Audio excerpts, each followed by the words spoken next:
بسم اللہ الرحمن الرحیم۔ عدالتی خلا کی شرعی حیثیت پہ ہماری گفتگو جاری ہے۔ آج اس کا پارٹ 14 ہم ریکارڈ کریں گے، اور ہماری بات یہاں تک پہنچی تھی کہ اہل علم کی کیا آراء ہیں اس موضوع سے متعلق، اور مختلف علمی شخصیات عدالتی خلا کی شرعی حیثیت کو کس نگاہ سے دیکھتی ہیں۔ آج ہم پروفیسر ڈاکٹر ارشد قیوم کی رائے کی روشنی میں اس موضوع کو سمجھنے کی کوشش کریں گے۔ کورٹ آف لاء میں وہ ریلیجیس اوپینین بھی دیتے رہتے ہیں، اور فیملی لاز کے حوالے سے اور وراثت کے قوانین کے حوالے سے قرآن و سنت کی روشنی میں اور اسلامی فقہ کی روشنی میں وہ عدالتوں کو اسسٹ بھی کرتے رہتے ہیں۔ اس لیے ہم نے ضروری سمجھا کہ اس موضوع پہ ان کی رائے کو بھی زیر بحث لایا جائے، اور دیکھا جائے کہ عدالت جو خلا کی ڈگری دیتی ہے قرآن و سنت کی روشنی میں اور اکارڈنگ ٹو اسلامک فقہ، وہ اپنی کیا رائے رکھتے ہیں۔ وہ اپنی رائے جس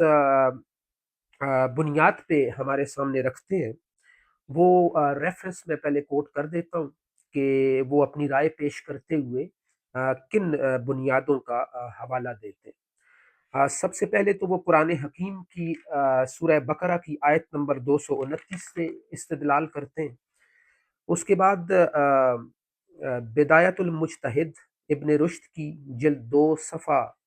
68 حوالے کے طور پہ پیش کرتے ہیں، جو مالکی فقہ کو ریپریزنٹ کرتی ہے۔ اس کے بعد اسی طرح مالکی فقہ کو ریپریزنٹ کرتی ہے تفسیر القرطبی، اور اس کی جلد 3 ہے اور صفحہ 137 وہ ریفرنس کے طور پہ پیش کرتے ہیں۔ اس کے بعد وہ بخاری کی روایت پیش کرتے ہیں، ابن داؤد کی روایت پیش کرتے ہیں، سنن نسائی کی روایت پیش کرتے ہیں، اور اس کے بعد وہ حنفی اسکول آف تھاٹ سے ایک حوالہ پیش کرتے ہیں، البحر الرائق ابن نجین کی جلد 4 اور صفحہ 71، اور اس کے بعد وہ Muslim family law theory and application کے نام سے جو ایک مشہور کتاب ہے ڈاکٹر طاہر منصوری کی لکھی ہوئی، اس سے وہ اپنی رائے کے حق میں حوالے پیش کرتے ہوئے اپنی رائے اس موضوع پر ہمیں دیتے ہیں۔ سب سے پہلے وہ اپنی رائے دیتے ہوئے نکاح کو ڈیفائن کرتے ہیں اور اس کا معنی اور مفہوم ہمارے سامنے بیان کرتے ہیں۔ وہ کہتے ہیں کہ نکاح جو ہوتا ہے یہ ایک سول کانٹریکٹ ہوتا ہے، ایک دیوانی معاہدہ ہوتا ہے، اور یہ بھی اسی طرح ختم کیا جا سکتا ہے، دونوں فریقین اس کو ختم کر سکتے ہیں یا کوئی ایک فریق اس کو ختم کر سکتا ہے، ٹرمینیٹ کر سکتا ہے، جس طرح باقی معاہدوں کو ہم ختم کر سکتے ہیں۔ اس کے خاتمے کی، اس کو ٹرمینیٹ کرنے کی جو صورتیں وہ بیان کرتے ہیں، وہ 4 صورتیں ہمارے سامنے رکھتے ہیں کہ یہ 4 موڈز ہیں، یہ 4 طریقہ کار ہیں جن کو اختیار کرتے ہوئے نکاح کا معاہدہ ختم ہو جاتا ہے یا ختم کیا جاتا ہے۔ پہلی جو صورت وہ بیان کرتے ہیں، وہ کہتے ہیں کہ فریقین میں کسی ایک کی جب موت واقع ہو جاتی ہے تو یہ نکاح نام کا معاہدہ ختم ہو جاتا ہے، یعنی کوئی بھی فریق اگر دنیا سے چلا جاتا ہے تو آٹومیٹیکلی یہ معاہدہ ٹرمینیٹ ہو جاتا ہے۔ دوسری صورت وہ بیان کرتے کہ مرد کے طلاق دینے کی صورت میں یہ معاہدہ ختم ہو جاتا ہے، یعنی مرد کو جو حق کے طلاق قرآن و سنت نے اور لا آف لینڈ نے دیا ہے، جب وہ یہ حق استعمال کرتا ہے تو وہ معاہدہ ختم ہو جاتا ہے۔ اور تیسری صورت وہ عدالتی ڈکری کی دیتے ہیں کہ عدالتی حکم کے ساتھ، عدالتی ڈکری کے ساتھ یہ معاہدہ ختم ہو جاتا ہے، اور عدالتی ڈکری کی بھی وہ 2 صورتیں بیان کرتے ہیں۔ ایک صورت بیان کرتی وہ کہتے ہیں کہ بیوی کی طرف سے خلا کے مطالبے پر جو عدالت ڈکری دیتی ہے، یعنی جب وہ خلا کا دعویٰ کرتی ہے اور عدالت اس کے حق میں فیصلہ دیتے ہوئے خلا کی ڈکری ایشو کرتی ہے، تو اس خلا کی ڈکری سے بھی یہ نکاح نام کا معاہدہ ختم ہو جاتا ہے۔ اور پھر دوسری صورت جو عدالتی ڈکری کے ذریعے اس معاہدے کے خاتمے کی وہ بیان کرتے ہیں، وہ کہتے ہیں کہ خاوند میں کسی عیب کی صورت میں جو بیوی جس کے ذریعے بیوی میں باعزت اور باسہولت زندگی گزارنے میں رکاوٹ ہو، یعنی بیوی اگر یہ محسوس کرتی ہے کہ خاوند میں جو فلاں قسم کا رویہ ہے یا اس کا فلاں قسم کا جو بیہیویئر ہے یا فلاں عیب یا خامی یا برائی ہے، وہ جو ہے وہ ایسی ہے کہ وہ اس کے لیے قابل برداشت نہیں ہے، اور وہ دلی طور پر بحیثیت بیوی اس کے ساتھ زندگی نہیں گزار سکتی، تو اس حوالے سے بھی وہ کہتے ہیں کہ اگر وہ بیوی جو ہے وہ خاوند کا یہ ظالمانہ رویہ یا یہ برائی اور یہ عیب اگر عدالت میں ثابت کر دیتی ہے، تو اسے جو ڈیزولوشن آف میرج کی ڈگری دی جائے گی، اس کے ذریعے بھی نکاح کا معاہدہ ختم ہو جاتا ہے۔ یہ جو دوسری صورت عدالتی ڈگری کے ذریعے ڈیزولوشن آف میرج کی وہ بیان کرتے ہیں، اسے قانون بھی بیان کرتا ہے۔ ہم اپنے مسلم فیملی لاز میں دیکھتے ہیں کہ ایک تو ڈیزولوشن آف میرج جو ہے آن دا بیسس آف خلا ہوتی ہے، کہ خلا کی بنیاد پہ نکاح کو ختم کر دیا جاتا ہے عدالت کے ذریعے اور ڈکری جاری کر دی جاتی ہے، اور ایک ڈیزولوشن آف میرج جو ہوتا ہے وہ ان بیسس پہ ہوتا ہے جو ادر دین خلا ہوتی ہے، یعنی اس میں بہت سارے وہ جواز قانون بیان کرتا ہے، بہت ساری ریکوائرمنٹس بیان کرتا ہے۔ اگر وہ کہیں اس کا عطا پتہ نہیں ہے خاوند کافی عرصے سے، جو اس میں ایک لمٹ بیان کرتا ہے قانون کے، اتنے عرصے سے اگر وہ اس کا عطا پتہ کوئی نہیں ہے اور وہ چلا گیا ہے اور اس کی زندگی موت کا کچھ پتہ نہیں ہے، تو ایسی صورت میں عدالت سے ڈکری جاری ہوتی ہے۔ اسی طرح اگر وہ مہر ادا نہیں کرتا، مینٹیننس ادا نہیں کرتا، یا کوئی فزیکل ٹارچر کرتا ہے یا مینٹلی ٹارچر کرتا ہے، فزیکل کریولٹی کرتا ہے، تو ان صورتوں کو، اور اگر وہ کوئی نشے کا عادی ہو گیا ہے یا وہ اگر کوئی بیڈ کریکٹر کا حامل شخص ہے خاوند، تو ان ساری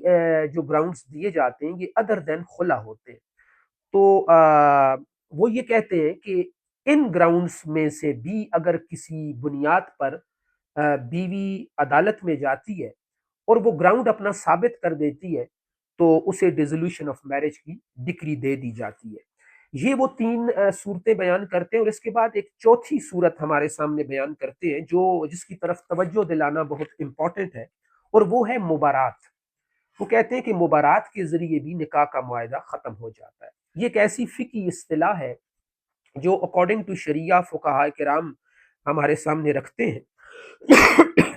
اس میں وہ کہتے ہیں کہ یہ کنڈیشنل بھی ہوتی ہے اور انکنڈیشنل بھی ہوتی ہے، مشروط بھی ہوتی ہے اور غیر مشروط بھی ہوتی ہے، اور یہ کورٹ میں نہیں ہوتی بلکہ یہ آؤٹ آف کورٹ ہوتی ہے۔ اس لیے وہ کہتے ہیں کہ اس میں خاوند اور بیوی کے درمیان کوئی بھی معاہدہ ہو سکتا ہے، چاہے وہ کسی شرط کی بنیاد پہ ہو یا بغیر کسی شرط کی بنیاد پہ ہو، اور اس شرط کی بنیاد پہ میچول انڈرسٹینڈنگ کے ذریعے دونوں میاں بیوی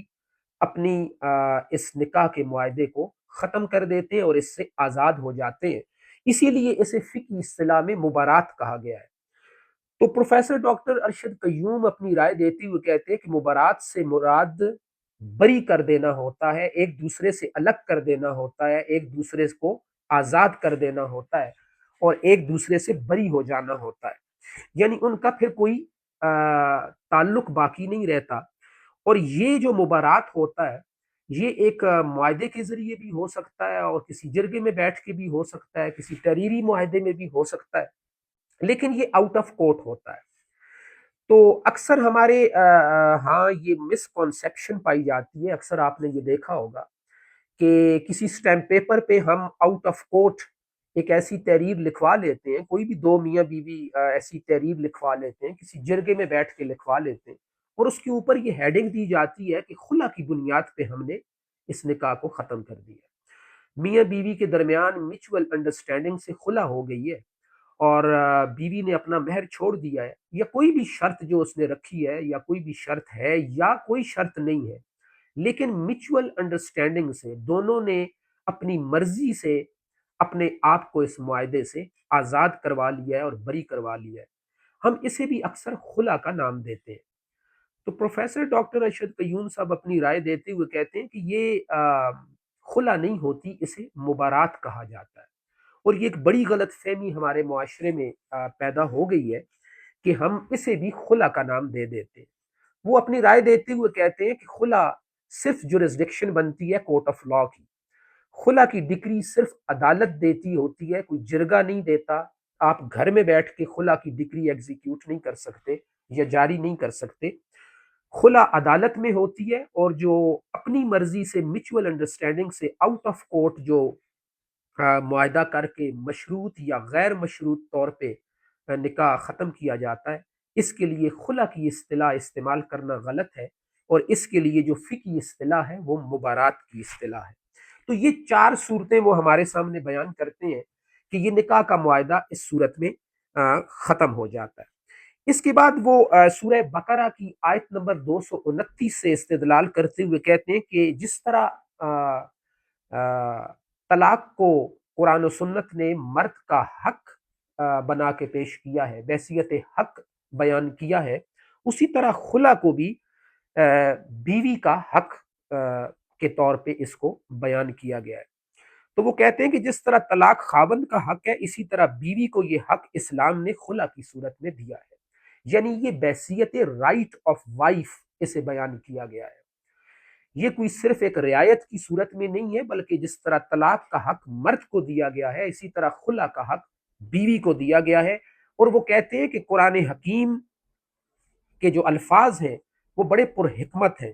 اور 229 آیت کا جو دوسرا حصہ ہے جس میں خلا کے احکام بیان کیے گئے، وہ کہتے ہیں اگر اس پہ غور کیا جائے تو یہ بات ہمارے سامنے آتی ہے کہ خلا بیوی کا باقاعدہ ایک رائٹ ہے اور اس کا حق ہے۔ اسی لیے وہ کہتے ہیں کہ اس میں فَإِنْ خِفْتُمْ کے الفاظ بیان ہوئے کہ قاضی کو، حکم دینے والے کو، کسی حکم کو یہ بتایا جا رہا ہے اور اسے یہ تاکید کی جا رہی ہے کہ اگر تمہیں اندیشہ ہے کہ یہ جو میاں بیوی تمہارے سامنے آئے ہیں اپنا یہ معاملہ لے کے، اگر یہ تمہیں اندیشہ ہے کہ حدود اللہ کو قائم نہیں رکھ سکیں گے اور بیوی کسی صورت اس کے ساتھ آباد ہونے کو تیار نہیں ہے، تو تم جو ہے وہ خلا کی ڈگری جاری کر دو گے۔ اور اس سے وہ استدلال کرتے ہوئے سورہ بقرہ کی آیت نمبر 229 پیش کرتے ہیں۔ اس کے بعد وہ خلا کے معنی اور مفہوم پہ بات کرتے ہیں اور کہتے ہیں کہ خلا جو ہے یہ اتارنے کے معنی میں ہوتا ہے، نکالنے کے معنی میں ہوتا ہے۔ خلا کا مطلب ہوتا ہے اتارنا اور نکالنا، اور کہتے ہیں کہ اس عمل سے چونکہ بیوی خاوند کے رشتہ زوجیت سے باہر آ جاتی ہے، باہر نکل جاتی ہے، اور یہ ذمہ داری اپنے سر سے اتار دیتی ہے، یہ بوجھ اس کے سر سے اتر جاتا ہے، یا خاوند کے رشتہ زوجیت سے نکال دی جاتی ہے خلا کی صورت میں۔ اس لیے وہ کہتے ہیں کہ اس کا مطلب جو معنی اور مفہوم ہے وہ اتارنا کسی چیز کا، یا کسی چیز کا نکالنا، کسی دائرے سے آپ نکل جاتے ہیں، کسی ذمہ داری سے باہر آ جاتے ہیں، کسی معاہدے سے آپ باہر آ جاتے ہیں۔ اس کے بعد وہ سنت سے استدلال کرتے ہیں، اور وہ کہتے ہیں کہ سنت سے بھی واضح ہے کہ رسول اللہ صلی اللہ علیہ وسلم نے ثابت بن قیس کی بیوی جمیلہ کے مطالبے پر خلا دیتے ہوئے ایک باغ جو مہر میں تھا اس کے عوض میں خلا دیا تھا۔ یہ وہی مشہور روایت ہے جو ہم پہلے بھی اس کو ڈسکس کر چکے، اور وہ کہتے ہیں کہ یہ روایت بخاری میں بھی بیان ہوئی ہے، سنن ابو داود میں بیان ہوئی ہے، نسائی میں بیان ہوئی ہے، ابن ماجہ نے بھی اس روایت کو نقل کیا ہے۔ وہ کہتے ہیں کہ لیکن روایات میں خلا کا مطالبہ کرنے والی عورت کے ناموں میں اختلاف ہے، یعنی وہ مختلف ناموں سے، کسی جگہ جمیلہ کا نام ہے اور کسی جگہ حبیبہ بنت سہل کا نام ہے، لیکن اس میں وہ جو بنیادی علت ہے اور بنیادی جو مسئلہ زیر بحث ہے وہ یہی ہے کہ اس میں مہر واپس کرنے کا حکم دیا گیا، اور جب مہر واپس کیا گیا تو خلا کی بنیاد پہ اس نکاح کو نبی صلی اللہ علیہ وسلم نے بحیثیت قاضی یا جج ختم کر دیا تھا۔ اس کے بعد وہ آگے چلتے ہوئے خلا پر جو قرآن و سنت کی روشنی میں اور روایات کی روشنی میں جو اخلاقی حدود قائم کی گئی ہیں ان پہ وہ بات کرتے ہیں، اور وہ کہتے ہیں کہ جس طرح بلا وجہ طلاق دینا مرد کے لیے اللہ کے نزدیک ایک ناپسندیدہ عمل جو ہے وہ قرار دیا گیا ہے، اسی طرح بلا وجہ خلا لینا بھی عورت کی طرف سے اللہ کے نزدیک ایک ناپسندیدہ عمل ہے۔ یعنی ایک اخلاقی حد کو وہ بیان کرتے ہوئے کہتے ہیں کہ نبی صلی اللہ علیہ وسلم نے بھی اس حق پر کچھ اخلاقی حدود قائم کی ہیں کہ اسے کھیل تماشا نہ بنایا جائے، اور چھوٹی چھوٹی بات پہ مرد کو طلاق کا حق استعمال نہیں کرنا چاہیے، اور چھوٹی چھوٹی بات پہ عورت کو بھی خلا کا مطالبہ نہیں کرنا چاہیے۔ تو اس کے بارے میں وہ کہتے ہیں کہ جمیلہ یا حبیبہ نے رسول اللہ صلی اللہ علیہ وسلم کے سامنے آ کر یہ کہا تھا کہ مجھے اپنے خاوند سے نفرت ہے، اس لیے میں اسے پسند نہیں کرتی۔ اور ابن ماجہ کی روایت میں اس کے جو نفرت انگیز الفاظ جو نقل کیے گئے ہیں وہ بیان کرتے ہوئے کہتے ہیں کہ اس نے کہا تھا کہ خدا کی قسم اگر مجھے خدا کا خوف نہ ہوتا تو میں اس کے منہ پر تھوک دیتی، یعنی یہ مجھے اتنا ناپسند ہے کہ میں اسے بحیثیت خاوند قبول کرنے کے لیے تیار نہیں ہوں۔ اور ساتھ یہاں پہ وہ یہ بھی کہتے ہیں کہ اس نے جب یہ بات نبی صلی اللہ علیہ وسلم کے سامنے آ کے کہی تھی تو اس نے ساتھ یہ کہا تھا کہ میں اس کے کردار میں کوئی خامی محسوس نہیں کرتی، اس کا کردار، اس کے اخلاقیات، وہ دین کے معاملے میں اور اخلاقیات کے معاملے میں ایک اچھا انسان ہے، میں اس کے اخلاقیات میں کوئی اخلاقی پستی نہیں دیکھتی، لیکن بحیثیت مرد میں اسے اپنا خاوند تسلیم کرنے کے لیے تیار نہیں ہوں، کیونکہ میرے دل میں بحیثیت خاوند اس کے لیے کوئی محبت اور کوئی جگہ موجود نہیں ہے۔ تو یہاں پہ پروفیسر ڈاکٹر ارشد قیوم اپنی رائے کو آگے بڑھاتے ہوئے کہتے ہیں کہ عورت کی طرف سے اگر یہ جواز عدالت میں رکھ دیا جائے کہ میں اپنے خاوند کو بحیثیت خاوند اب پسند نہیں کرتی اور نفرت کا اظہار کرتی ہوں اور میرے دل میں اس کے لیے بحیثیت خاوند کوئی جگہ نہیں ہے، تو وہ کہتے ہیں کہ یہ جواز خلا کی ڈگری حاصل کرنے کے لیے اور خلا کی بنیاد پہ نکاح کو ختم کرنے کے لیے کافی سمجھا جائے گا۔ ضروری نہیں ہے کہ بیوی کو یہ بھی ثابت کرنا پڑے کہ خاوند کے اخلاق میں فلاں خامی ہے، اس کے بیہیویئر میں، اس کے کریکٹر میں فلاں خامی ہے۔ خلا کی ڈگری جب وہ لینا چاہے گی اور خلا کی ڈگری جب ایشو کرے گی عدالت تو صرف اتنا دیکھنا بھی عدالت کے لیے کافی ہے اور یہ جواز کافی ہوگا خلا کی بنیاد پہ نکاح کو ختم کرنے کے لیے کہ بیوی کی طرف سے نفرت انتہا پر پہنچ چکی ہے اور بیوی کسی صورت بھی اس مرد کو بحیثیت خاوند قبول کرنے کے لیے تیار نہیں ہے۔ تو نفرت کا جو جواز ہے اور نفرت کا جو موقف ہے بیوی کی طرف سے، وہ کہتے ہیں کہ یہ خلا کا ایک کافی جواز سمجھا جائے گا۔ اس کے بعد وہ زر خلا پہ توجہ دلاتے ہیں کہ زر خلا کتنی ہوتی ہے۔ اس کو وہ حالات اور سرکمسٹینسز سے انیکسٹ کرتے ہوئے کہتے ہیں کہ خلا میں جو بدل خلا ہے وہ یہ ہے کہ عورت مرد کو معاوضے کی پیشکش کرتی ہے، اور یہ معاوضہ کتنا ہونا چاہیے؟ بخاری کی روایت کے مطابق ثابت ابن قیس کی بیوی نے مہر کی صورت میں جو باغ تھا وہ واپس کیا تھا اور اس باغ کے علاوہ بھی زیادہ کی پیشکش بھی نبی صلی اللہ علیہ وسلم کی خدمت میں رکھی تھی کہ اگر باغ کے علاوہ بھی کچھ وہ لینا چاہتا ہے تو میں یہ دینے کو تیار ہوں اور آپ میرا یہ نکاح ختم کر دیں۔ تو نبی صلی اللہ علیہ وسلم نے فرمایا تھا کہ اما زیادہ فلا، زیادہ دینے کی ضرورت نہیں ہے، یعنی جتنا یہ تمہیں مہر دیا گیا تھا وہ باغ ہی تم واپس کر دو۔ تو وہ کہتے ہیں کہ روایت سے یہ اخذ ہوتا ہے کہ عورت مہر سے زیادہ کی بھی پیشکش کر سکتی ہے، اور یہ ڈیپینڈ کرتا ہے قاضی پر اور جج پر، اس کا یہ اختیار ہے کیا وہ صرف مہر کی حد تک کی بدلے خلا کا آرڈر کرتا ہے کہ یہ تم ریٹرن کرو اور تمہیں خلا کی ڈگری مل جاتی ہے، یا وہ حالات اور واقعات کو دیکھ کے بیوی پر اس سے زیادہ بھی کوئی بدل خلا کی مد میں کوئی ذمہ داری ڈالتا ہے۔ تو یہ اختیار جج کے پاس ہے کہ وہ کوئی زیادہ اس کو حکم دیتا ہے یا صرف مہر کی حد تک کی بات کی رہتی ہے۔ اس کے بعد ڈاکٹر ارشد قیوم اپنی رائے کی تشریح کرتے ہوئے کہتے ہیں کہ فقہا کا اس بات پہ اتفاق ہے کہ اگر خاوند اپنی بیوی کو اذیت کا نشانہ بناتا ہو، چاہے وہ اذیت جسمانی طور پہ ہو یا روحانی طور پہ، دماغی طور پہ، ذہنی طور پہ ہو، ایسی صورت میں یعنی اگر وہ کوئی مار پیٹ کرتا ہے، کوئی گالم گلوچ کرتا ہے، کوئی توہین امیز رویہ اختیار کرتا ہے، تو بیوی کے پاس یہ اختیار ہے کہ وہ dissolution of marriage on the basis of کریولیٹی،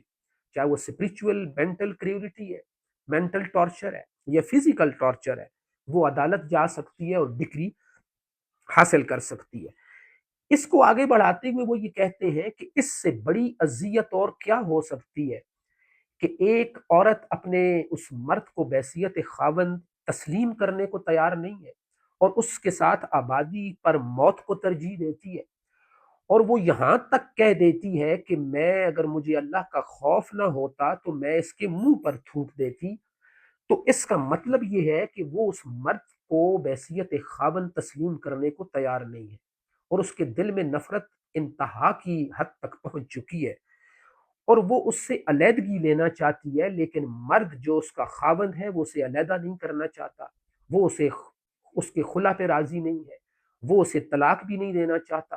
اور وہ اسے آباد بھی رکھنا چاہتا ہے اور زبردستی اس اذیت کے ماحول میں اسے اپنے ساتھ آباد رکھنا چاہتا ہے۔ تو ڈاکٹر ارشد قیوم کہتے ہیں کہ ایسی صورت میں حدود اللہ کیسے قائم ہو سکیں گی؟ وہ بیوی ایسی اذیت کی زندگی گزارتے ہوئے اپنے حقوق و فرائض کیسے ادا کر سکے گی اور سر انجام دے سکے گی؟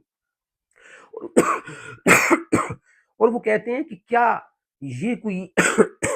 تھوڑی اذیت ہوگی، اور یہ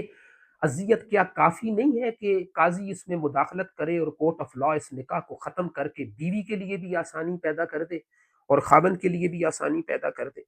اور اس کے لیے وہ کہتے ہیں کہ یہ قاضی کے پاس اختیار ہے کہ ایسی صورت میں وہ اس اذیت سے اس کو آزادی دلوائے گا۔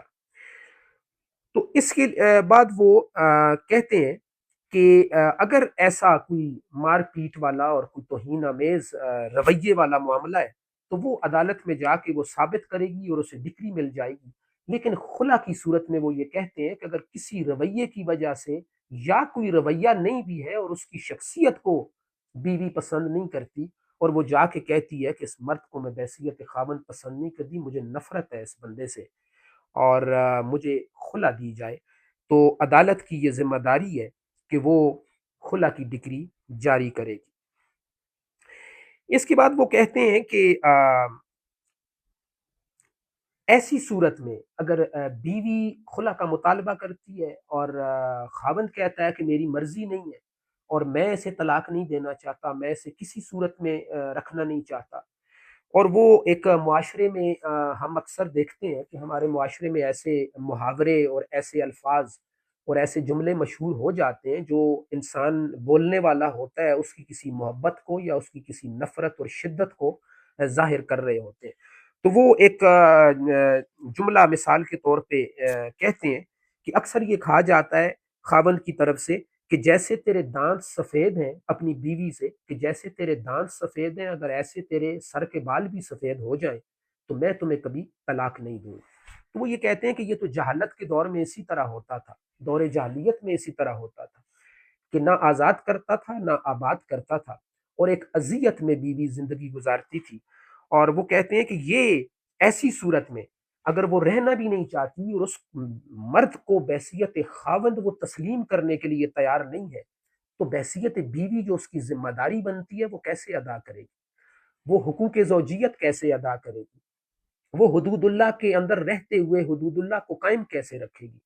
اور حدود اللہ کی روشنی میں جو ذمہ داریاں بحیثیت بیوی قرآن اس پہ لگاتا ہے اور سنت اس پہ عائد کرتی ہے، وہ ذمہ داریاں کیسے ادا کرے گی؟ تو پروفیسر ڈاکٹر ارشد قیوم کہتے ہیں کہ اس سے فحاشی اور گناہ کا راستہ کھلے گا، اور عورت جو ہے وہ اپنے خاوند سے نفرت کرتے ہوئے وہ کوئی اور راستہ اختیار کرے گی، اور اس عمل سے کہ خاوند ایسی صورت میں بھی اسے آزاد کرنے کو تیار نہیں ہے کہ وہ اسے پسند نہیں کرتی، تو اس سے فحاشی کا راستہ کھلے گا، اور عدالت کی وہ کہتے ہیں کہ ایسی صورت میں عدالت کی یہ بنیادی ذمہ داری بنتی ہے، اس کی وہ یہ ڈیوٹی باؤنڈ ہے، اس کی یہ رسپانسبلٹی بنتی ہے in the light of Quran and سنہ، کہ وہ ایسی صورت میں مداخلت کرے اور اپنا اختیار استعمال کرتے ہوئے اس فحاشی اور اس گناہ کے راستے کو جو ابھی کھلنا چاہتا ہے اور جس کے خدشات موجود ہیں کہ اگر یہ رشتہ ایسی صورت میں قائم رہا کہ خاوند آزاد نہیں کر رہا اور وہ آباد نہیں رہنا چاہتی، تو اس راستے کو وہ عدالت بند کرے گی، اور عدالت کی یہ ذمہ داری بنتی ہے کہ وہ گناہ کے اور فحاشی کے اس راستے کو بند کرے اور دونوں کے لیے آسانی پیدا کرے۔ اس کے بعد وہ کہتے ہیں کہ اگر ایسی صورت میں عدالت یہ فرض پورا نہیں کرتی اور ذمہ داری پورا نہیں کرتی تو پھر ایک بہت بڑے گناہ کا راستہ کھلے گا، اور اس کو حل کرنے کا صرف ایک ہی طریقہ ہے، اور وہ یہ ہے کہ خلا کی بنیاد پہ اس نکاح کو ختم کر دیا جائے۔ آگے وہ کہتے ہیں کہ اگر آئیڈیل صورت کی بات کی جائے تو پھر ہم آہنگی اور محبت نہ پیدا ہونے کی صورت میں بیوی کے مقابلے میں خاوند کو خود طلاق دے دینی چاہیے۔ یہ تو ایک اخلاقی صورتحال ہے کہ اگر خاوند کے دل میں اتنا کوئی خوف خدا موجود ہے، وہ دیکھتا ہے کہ یہ مجھے پسند نہیں کرتی، یہ میرے ساتھ بحیثیت بیوی آباد ہونے کو تیار نہیں ہے، تو خاوند کو چاہیے کہ اس سے پہلے کہ وہ عدالت جائے، عدالت کے چکر لگائے، وہ وہاں پہ پروسیڈنگز اٹینڈ کرے، وہ خلا کا دعویٰ کرے، وہ dissolution of marriage on the basis of cruelty کا سوٹ فائل کرے فیملی کورٹ میں، تو خاوند کو یہ اخلاقی بلندی کا مظاہرہ کرتے ہوئے چاہیے کہ وہ خود اسے آزاد کر دے۔ لیکن وہ کہتے ہیں کہ لیکن اگر خاوند طلاق نہ دینے پر بضد ہو اور بیوی کسی صورت بھی آبادی تیار رکھنے پر آباد نہ ہو، تو عدالت دونوں کو اس اذیت سے نکال کے ان کی زندگی میں آسانی پیدا کرتی ہے، اور یہ عدالت کی ذمہ داری ہے۔ اس کے بعد وہ آخری جو بات اس حوالے سے کرتے ہیں، اسے میں کنکلوڈ کرتے ہوئے یہ بات آپ کے سامنے رکھتا چلوں کہ وہ کہتے ہیں کہ مبارات کی صورت میں جو علیحدگی ہوگی، یعنی جو معاہدے کو ختم کیا جائے گا، جو آؤٹ آف کورٹ ہوتا ہے، کسی جرگے میں ہو سکتا ہے، تحریری معاہدے میں ہو سکتا ہے، مشروط بھی ہو سکتا ہے، غیر مشروط بھی ہو سکتا ہے، اس مبارات کی بنیاد پہ جو نکاح ختم ہوگا اور خلا کی بنیاد پہ جو نکاح ختم ہوگا، خلا جو عدالتی حکم کے تحت ہوتی ہے، وہ کہتے ہیں کہ اثر کے لحاظ سے یہ ایک طلاق بائن واقع ہوتی ہے اور اس میں مرد کا رجوع کا حق ساقط ہو جاتا ہے، لیکن اگر دونوں کسی بھی وقت باہمی رضامندی سے پھر رشتہ زوجیت بحال کرنا چاہتے ہیں اور اس میں واپس آنا چاہتے ہیں، تو پھر تجدید نکاح کی صورت باقی رہ جاتی ہے کہ وہ دوبارہ نکاح کر کے دوبارہ اس رشتے میں منسلک ہو سکتے ہیں۔ تو یہ پروفیسر ڈاکٹر ارشد قیوم کی رائے میں نے آپ کے سامنے پیش کی کہ وہ عدالتی خلا کی شرعی حیثیت کو کس نظر سے دیکھتے ہیں۔ اگر اس گفتگو کا میں خلاصہ آپ کے سامنے رکھوں تو اس میں جو امپورٹنٹ آسپیکٹ ہے وہ یہ ہے کہ پروفیسر ڈاکٹر ارشد قیوم کی رائے کے مطابق عدالتی خلا ہی شرعی حیثیت رکھتی ہے، اور عدالت ہی کے پاس ہے کہ وہ خلا کی ڈکری جاری کرے، اور بیوی خلا لینے کا حق رکھتی ہے، اور یہ حق نہ صرف اسے قانون دیتا ہے بلکہ قرآن و سنت دیتے ہیں۔ سورہ بقرہ کی آیت کے دوسرے حصے میں 229 نمبر آیت کے دوسرے حصے سے وہ یہ استدلال کرتے ہیں کہ یہ بحیثیت حق اور as a right of wife بیان کیا گیا ہے، اور خلا جو ہوتی ہے وہ عدالت ہی دے سکتی ہے، وہ کسی اور کے پاس اس کا اختیار نہیں ہوتا، اور یہ عدالت کی ڈکری سے ہوتی ہے، اور آؤٹ آف کورٹ اگر میچول انڈرسٹینڈنگ سے علیحدگی ہو گئی ہے تو وہ خلا نہیں ہوتی، وہ مبارات ہوتی ہے۔ آج اس گفتگو کو ہم یہاں پہ ختم کرتے ہیں۔ نیکسٹ ایپیسوڈ میں ہم کسی اور علمی شخصیت کی رائے پہ بات کریں گے۔ Thank you.